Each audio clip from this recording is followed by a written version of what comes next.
la la la la la la.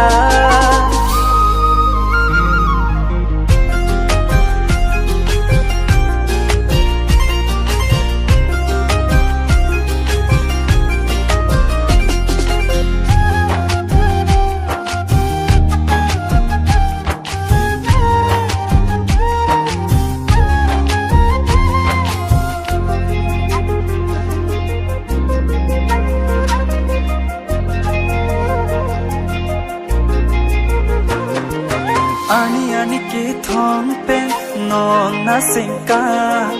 ajak ding kilo nang phan lo ti chola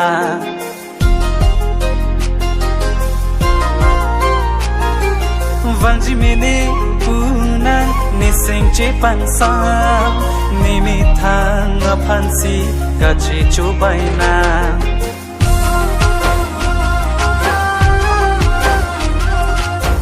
Nan sing alam ni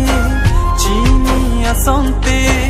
mangun he manak ni de chi apotlo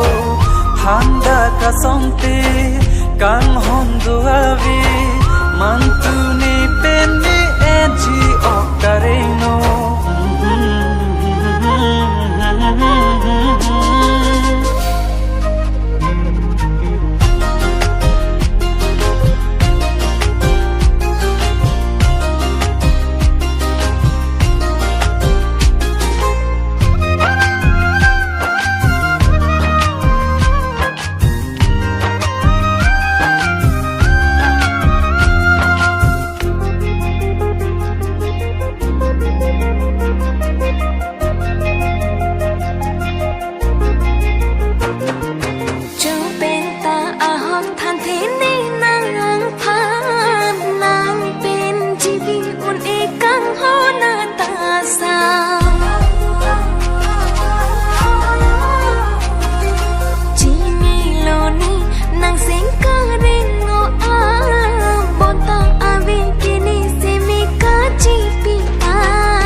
Sonte,